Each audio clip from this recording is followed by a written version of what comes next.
আজকের ক্লাসে আমরা শিখব একটি গল্পের মাধ্যমে কিভাবে ইংরেজি শেখা যায়। এই গল্পে প্রেজেন্ট টেন্স, পাস্ট টেন্স এবং ফিউচার টেন্স তিনটি টেন্সকেই শেখানো হয়েছে। তো চলুন শুরু করা যাক।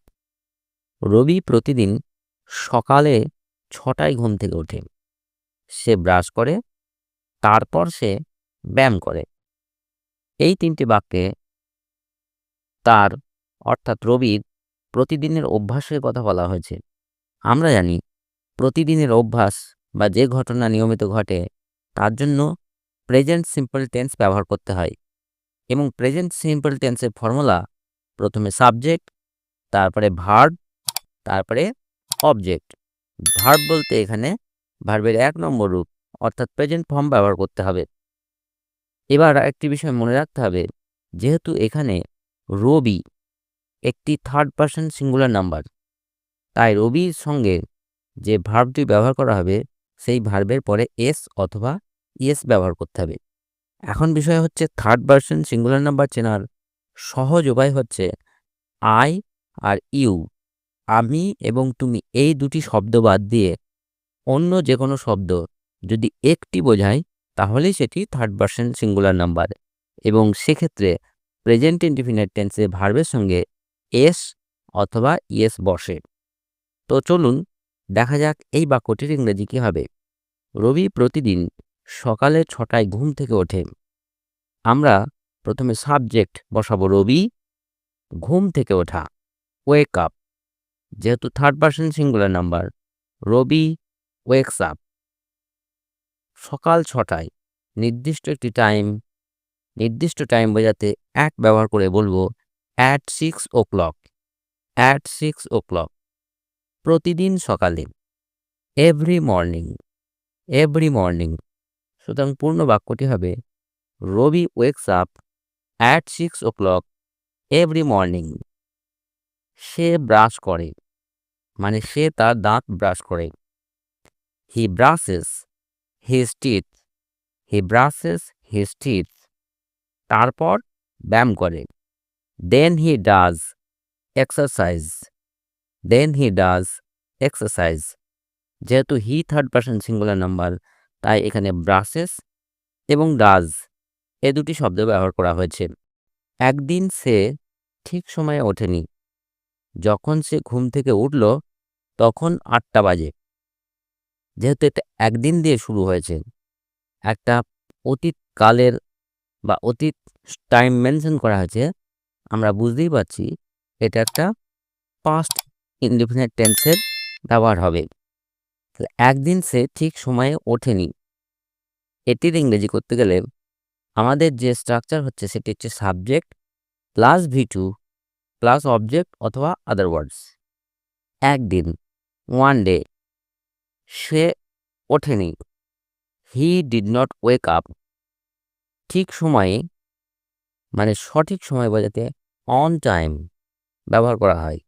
One day he did not wake up on time. যখন সে ঘুম থেকে উঠল তখন ঘড়িতে 8টা বাজে। যখন, হোয়েন সে উঠল, হি ওক আপ। ওয়েকের পাস্ট টেন্স হচ্ছে woke. He woke up, comma, it was 8 o'clock। যখন তখন বোঝাতে বাংলার ক্ষেত্রে যখন তখন দুটোই ব্যবহার করা হয়, কিন্তু ইংরেজিতে একবার হোয়েন বললেই হয়। তখন 8টা বাজে, ইট ওয়াজ 8 o'clock। সে তাড়াতাড়ি ব্রাশ করল, হি ব্রাশড কুইকলি, হি ব্রাশড কুইকলি। এখানে করলো বোঝাচ্ছে এটা অতীতকালের ঘটনা, তাই ব্রাশড হয়েছে, কিন্তু ব্রেকফাস্ট করার সময় পেল না। But did not have time for breakfast. এটিতে পেল না, এটি অতীতকাল, তার জন্য ডিড নট হ্যাভ হয়েছে। সে স্কুলে দেরি করে পৌঁছালো, এটিও পাস্ট টেন্স ব্যবহার করে বলতে হবে he arrived late at school, he arrived late at school. পৌঁছানো ইংরেজি অ্যারাইভ, যেহেতু অতীতকালের ঘটনা তাই অ্যারাইভড হয়েছে। শিক্ষক জিজ্ঞাসা করলেন, তুমি কেন দেরি করেছ? এটি দেখেই বোঝা যাচ্ছে যে এটি একটি ডাইরেক্ট ন্যারেশন। শিক্ষক জিজ্ঞাসা করলেন। জিজ্ঞাসা করা ইংরাজি আস্ক। যেহেতু পাস্ট ইনডেফিনিট তার জন্য ইডি ব্যবহার করতে হবে, আস্কড। শিক্ষক জিজ্ঞাসা করলেন। দ্য টিচার আস্কড, তুমি কেন দেরি করেছ? Why were you late? Why were you late? Ravi বলল, আমি ঘুমিয়ে পড়েছিলাম। রবি বলল, এটার জন্য সিম্পল পাস্ট টেন্স ব্যবহার করতে হবে। আর আমি ঘুমিয়ে পড়েছিলাম, যেহেতু ঘুমানো কাজটা আগে আর রবি বলল সেটা পরে, তার জন্য ঘুমিয়ে পড়ার ক্ষেত্রে পাস্ট পারফেক্ট টেন্স ব্যবহার করতে হবে, যার formula subject plus had plus V3। সুতরাং এই বাক্যটির অনুবাদ এরকমভাবে হবে, রবি বলল, রবি সেড, আমি ঘুমিয়ে পড়েছিলাম। পাস্ট পারফেক্ট টেন্স ব্যবহার করে বলতে হবে had overslept, I had overslept. Ravi said, I had overslept. Ravi বলল, আমি ঘুমিয়ে পড়েছিলাম। পরের দিন থেকে সে সঠিক সময়ে ঘুমাতে যাবে এবং সঠিক সময়ে ঘুম থেকে উঠবে। এখানে যেহেতু রবির ভবিষ্যৎ পরিকল্পনার কথা বলা হয়েছে, এটির ইংরেজি করতে আমরা ব্যবহার করব সিম্পল ফিউচার টেন্স, যার ফর্মুলা সাবজেক্ট, এরপরে শ্যাল অর উইল এবং তারপরে ভার্বের 1 নম্বর রূপ। পরের দিন থেকে, ফ্রম দি নেক্সট ডে, সে সঠিক সময়ে ঘুমাতে যাবে। He will go to bed on time. সঠিক সময়ের ক্ষেত্রে অন টাইম ব্যবহার করতে হবে। From the next day he will go to bed on time, এবং সঠিক সময়ে উঠবে। And will ওয়েক up on time. And will ওয়েক up on time, আর সে দেরি করবে না। He will never be late again. He will never be late again.